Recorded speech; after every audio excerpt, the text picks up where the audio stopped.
She decided to follow her passion for fashion and took a chance at her own fashion line. From construction site to sewing machine, Amber backed herself and never looked back.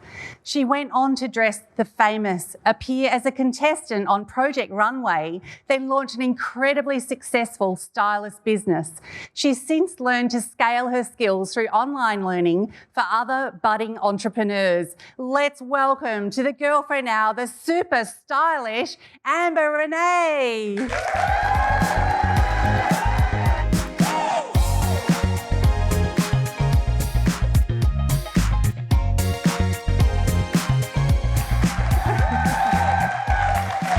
Wow, wow, wow, wow, wow. Super stylish. Girlfriend now. This is what I wear when I'm hanging with my girlfriend. Don't you? Absolutely. I have so many questions for you. How does a fashionista begin her life as a civil engineer? Well, it's more like how did I get into civil engineering, which was a bit of a weird start. Like I was always destined to be a fashionista. My very first side hustle was in year 8. I started making little crop tops for my friends and selling them for $5 a pop at school. So I was always going to be a fashionpreneur way back in the day. But I guess I just did the thing that you were supposed to do back then, Shar. I got the good degree, I got the good job, and I settled into what everyone thought I was supposed to do, you know, and then I realized that it just wasn't my passion, wasn't what I was interested in doing. And how was it on a construction site? I bet you stood out a little bit. A little bit. And this was 15 years ago. So this was we hadn't quite reached the level of gender neutrality that we are now. But I used to rock a very urban chic vibe on the construction site, and I painted my steel cap boots pink, and my nickname was Pinky. So it was pretty fun. And how did you manage that? It would have been a tough environment, and I'm sure there would have been some comments or feelings around you in that space. So how did you get through that? I guess as a female, I was actually a really great engineer because I had no ego and I had ears open, mouth closed. So when I was on the site, I was listening to my foreman. I was there to serve them. You know, I didn't for a second think that I knew how to build a road better than someone who'd been doing it for 40 years. So I actually found that as a female engineer, I was really quite successful, and we ended up being a very successful team because of the qualities that females naturally have, which is to help and to listen and to communicate better. And, you know, it was just a very resourceful kind of project management role, which the skills that I learned in that industry, I've now taken on to all of the businesses that I've grown since then. Gee, that's amazing. And tell us the moment that you were standing there one day at work and decided to become a fashionista. You know, I was on the construction site with my pink boots and my little chic outfit, and I was flipping my construction plans over and sketching dresses on the back of my plans. And it was like, you need to get out of here. You need to go and do something with this. But it was never a big, I'm going to go and create this global fashion brand. I just thought, I'm not happy here, and I know this isn't it. Like I was looking at the career path and I knew this wasn't going to be, you know, this was never going to fulfill me. So I quit that job and I just started following my bliss. Like I never set out to build a great brand. I just thought I just am passionate about getting on the sewing machine every day. So that's all I did. I just made a few shirts the first week. I took them to the cool boutique in Brisbane and they bought 4 shirts the first week, and the next week I made 8 shirts and they bought 8 shirts, and from there we grew into an international fashion brand with 120 accounts around the world, and we did runway shows everywhere. But it's thank you. What I always say is that, you know, when people are trying to figure out their purpose and what their business should look like, I always just say follow your bliss, because the universe will open doors where before there were only walls. And most people, you know, if you just follow what you're into each day, don't expect it to pay your bills, don't expect it to feed you, but expect that it's going to fulfill you. Yes. And that's where abundance comes from. Oh, so many points I want to cover in there. Just so many. There's one you said earlier around sometimes we look for that blinding flash of the obvious. Like there's this big monumental moment that takes place and we go, I'm going to become a fashionista. No, it was just sketching, looking at it, going, maybe there's something in this. And I think that's a really important note for all of us to take home, that it doesn't need to be something massive that happens, right? Mm-hmm. It could be that small little whisper. And it's often not the big thing. It's usually the first little steps that lead into the big thing. And so you're also a TV presenter and stylist to the stars. That takes someone with very thick skin. How do you cope? Give me some tips, please. You are doing great, Shar. I don't think you need any tips.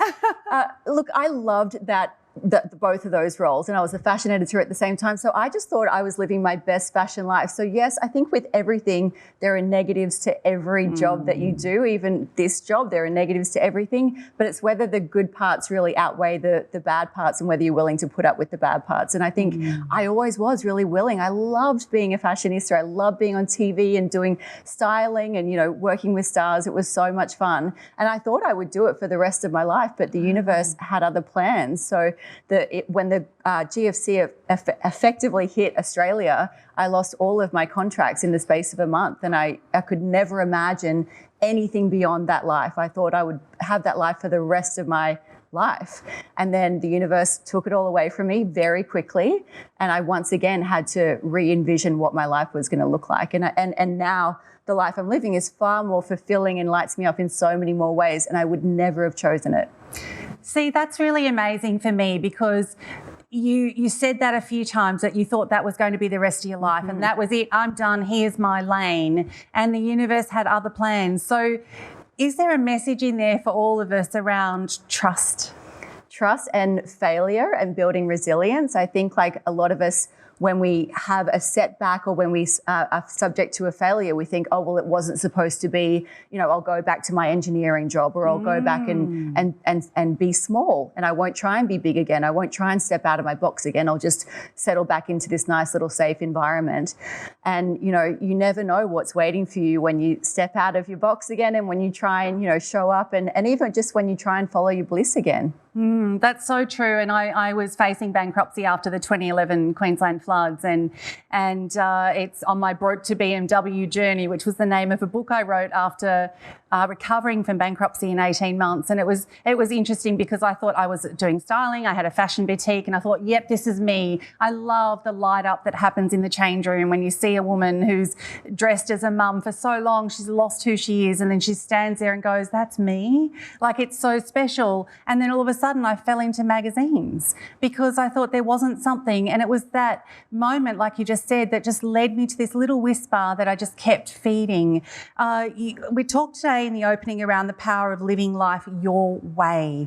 I love how you've managed to constantly approach this. Give us some tips. I think it's really important to define what success looks like for you. So for me, success isn't a huge corporate, business with many staff and all the bells and whistles, which I always thought it was supposed to look like. For me, success looks like hardly ever working, taking lots of time off, being able to travel prior to COVID full time, and having a really freedom-based lifestyle. Freedom is my number one value in this life. And so my business, I chased the big hustle and working 7 days a week and earning all this money. And then I realized that actually doesn't light me up. I'd prefer to have a really peaceful, simple life that has nice automation income, which is what my e-courses do for me. And I can just focus on other things like enjoying life rather than working.